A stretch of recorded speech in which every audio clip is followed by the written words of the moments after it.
എൻ്റെ അന്വേഷണത്തിൽ 1-2 പരമ്പരകൾ മാത്രമാണ് ഹസനി പരമ്പരയിലുള്ളവർ ഇവിടെ കേരളത്തിലുള്ളത്. ബാക്കിയുള്ളവരൊക്കെ ഹുസൈനി പരമ്പരയിലുള്ളതാണ് ഇവിടെ ഇരിക്കുന്ന സയ്യിദുമാർ മുഴുക്കെ. ഇത് അള്ളാഹുവിൻ്റെ റസൂലിൻ്റെ കുടുംബം എന്ന് പറഞ്ഞത് അള്ളാഹു തിരഞ്ഞെടുത്തതാണ്. അത് നമുക്കറിയാം.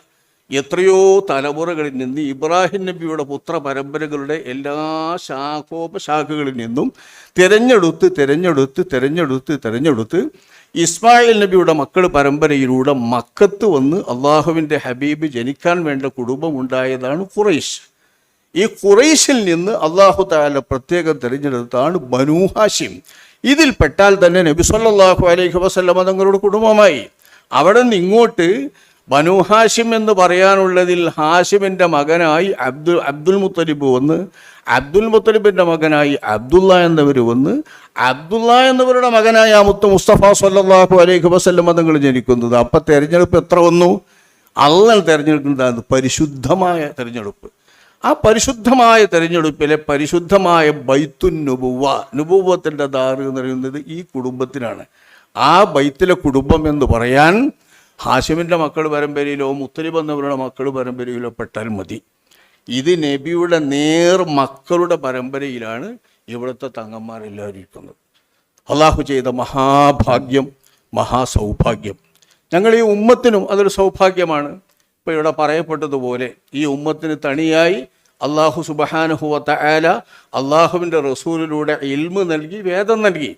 ആ വേദത്തോടൊപ്പം അള്ളാഹുവിൻ്റെ റസൂൽ പറഞ്ഞത്, ഞാൻ വേദത്തോടൊപ്പം ഒഴിച്ചിട്ട കനമുള്ള ഒന്നാണ് എൻ്റെ കുടുംബം എന്ന് അഷ്റഫുൽ ഖൽഖ് സ്വല്ലല്ലാഹു അലൈഹി വസല്ലം തങ്ങൾ പറഞ്ഞിട്ടുണ്ട്. തറക്തു ഫീകും മുസ്തഖലൈൻ. ആ 2 കുടുംബവും എൻ്റെ അടുക്കൽ ഹൗദങ്കൽ വരാതിരിക്കില്ല എന്ന് മുത്തു മുസ്തഫ സ്വല്ലല്ലാഹു അലൈഹി വസല്ലം. നിങ്ങളൊന്ന് ആലോചിച്ച് നോക്കി റസൂലുള്ളാഹിൻ്റെ ആ പ്രവചനം.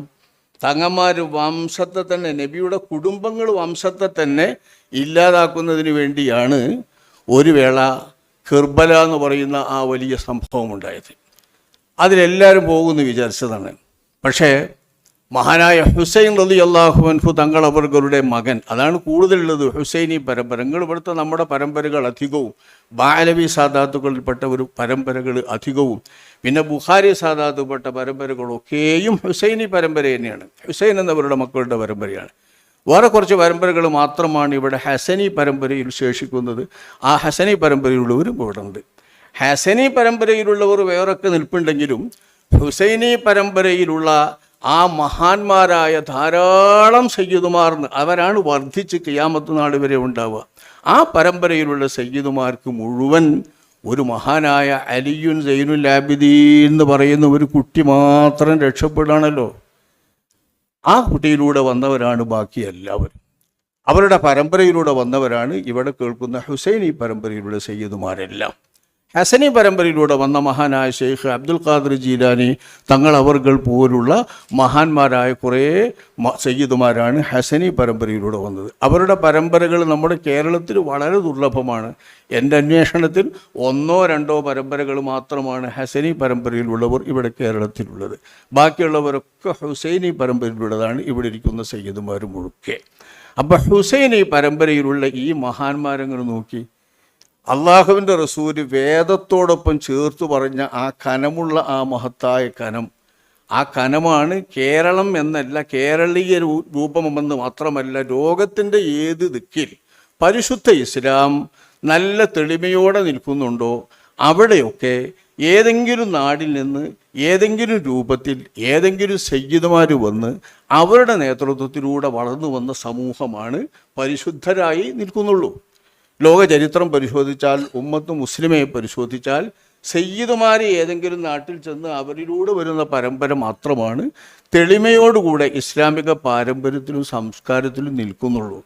എന്താണ് ഇതിന് കാരണമെന്നാൽ അവരുടെ നേതൃത്വം തന്നെ, അവരുടെ നേതൃത്വത്തിലെ വെളിച്ചം തന്നെ, ആ വെളിച്ചത്തിൻ്റെ ലഭ്യതയാണ് ആ വെളിച്ചം ലഭിച്ചുകൊണ്ടിരിക്കുന്ന ഉമ്മത്തിന് കിട്ടുന്ന വെളിച്ചം. ഒരുപാട് ലോകത്ത് എല്ലാവരും ഉണ്ട്. പക്ഷേ തങ്ങന്മാരില്ലാത്ത ലോകത്തെ ഇസ്ലാം പരമ്പരാഗതമായിട്ടുള്ള ഇസ്ലാമായി നിലനിൽക്കുന്നില്ല. പാരമ്പര്യത്തിൻ്റെ തെളിമയോടുകൂടെ ഇസ്ലാം നിൽക്കുന്നതൊക്കെ തങ്ങന്മാരുള്ളതാണ്. അള്ളാഹുവിൻ്റെ മഹത്തായ ഭാഗ്യം, മഹത്തായ ഓശാരം, കേരളത്തിലേക്ക് ഇസ്ലാമിൻ്റെ ഈ പാരമ്പര്യം വളരെ സമ്പൂർണ്ണമായി നിലനിർത്താൻ സഹായകമായി ഒരു 2-3 നൂറ്റാണ്ട് 3-4 നൂറ്റാണ്ട് മുൻപ് ഇത്രയുള്ളൂ നോക്കാൻ 3-4 നൂറ്റാണ്ട് മുമ്പ് തങ്ങന്മാരുടെ പരമ്പരകൾ ഇങ്ങനെ വന്നു. അതിൻ്റെ മുമ്പുള്ള പരമ്പരകളൊന്നും മുട്ടിക്കാൻ കഴിയുന്നില്ല നമുക്ക്.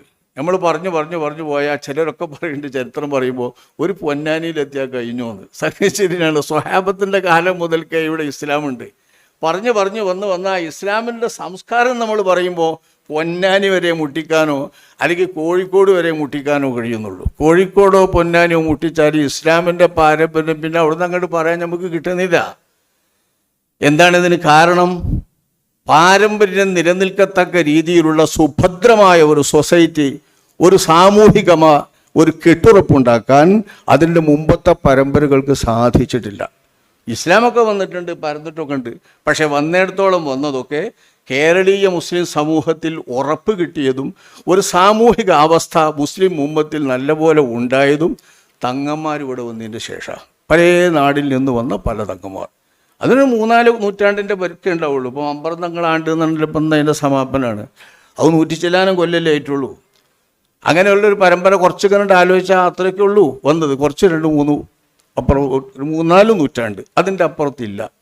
അപ്പോൾ കേരളീയ ഉമ്മത്തിലേക്ക് കിട്ടിയ ഒരു മഹാസൗഭാഗ്യമാണ് പല ഗോത്രങ്ങളിൽപ്പെട്ട പല നാടുകളിൽ നിന്നുള്ള പല സംസ്കാരമുള്ള സയ്യിദുമാരുടെ ഇങ്ങോട്ടുള്ള വരവും അവരുടെ നേതൃത്വവും അവരെ ആശ്രയിച്ചും അവലംബിച്ചുമുള്ള ഈ ഉമ്മത്തിൻ്റെ മുന്നോട്ടുള്ള ഗമനവും.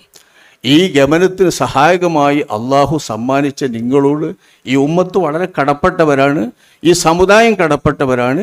ഈ സമുദായത്തിലെ ആലിമ്യങ്ങളും പണ്ഡിതന്മാരും പണ്ഡിത സഭകളും ഒക്കെ കടപ്പെട്ടവരാണ്.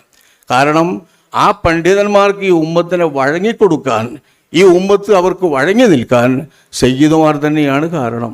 എന്തെന്നാൽ സയ്യിദുമാരിലൂടെ അള്ളാഹുവിൻ്റെ റസൂലിൻ്റെ തിരുവെളിച്ചം ശാരീരികമായി തന്നെ രക്തത്തിലൂടെ തന്നെ വരുന്ന വെളിച്ചം ഇവിടെ പ്രസരിക്കുകയാണ്. ആ വെളിച്ചത്തിൻ്റെ സഹായമില്ലാതെ സ്വാഭാവികമായും റസൂലുള്ളാഹിയുടെ തിരുമൊഴികളിൽ നിന്നോ ജീവിതത്തിൽ നിന്നോ കിട്ടുന്ന നൂറ്, അതാണ് ആലിമികൾക്ക് കിട്ടുന്ന നൂറ്. ആ നൂറിന് ഒരുപാട് മങ്ങലുകളുണ്ട്. ഒരു ഹദീസ് വരുമ്പം തന്നെ മുതവാത്തിറായി കിട്ടിയിട്ടില്ല വെച്ചാൽ ആ ഹദീസിൻ്റെ ബലം പോയി. വിശ്വസിക്കൽ നിർബന്ധമില്ല ആ ഹദീസിൽ പറയുന്ന ആശയം. വിശ്വസിക്കൽ നിർബന്ധമാകുന്നത് ആ ഹദീസ് മുതവാത്തിറാകുമ്പോൾ മാത്രമാണല്ലോ. എന്താ കാരണം? ഇൽമ് കൈമാറി വരുമ്പോൾ ധാരാളം ആളുകളിലൂടെ വന്നിട്ട് ശക്തിപ്പെട്ടെങ്കിലല്ലാതെ ഏത് പരമ്പരയിലൂടെ ഓരോരുത്തർ വന്നാലും അവർ എത്ര വിശുദ്ധന്മാരാണെങ്കിലും ഇൽമിൻ്റെ ആ നൂറ് മങ്ങാണ്. അങ്ങനെയല്ല, ഈ നൂറ് മങ്ങാതെ നിലകൊള്ളുകയാണ്, ശാരീരികമായ രക്തത്തിൻ്റെ നൂറ്. ഇതൊക്കെ ഞാൻ പറയുന്നത് ഈ ഉമ്മത്തിന് കിട്ടിയ മഹാസൗഭാഗ്യം പ്രത്യേകം ഉണർത്താനും ആ സൗഭാഗ്യം നേരിട്ട് കിട്ടിയിട്ടുള്ള നിങ്ങളുടെ പദവികളും നിങ്ങളുടെ ഷറഫും നിങ്ങൾ വളരെയധികം ഓർക്കാനുമാണ്.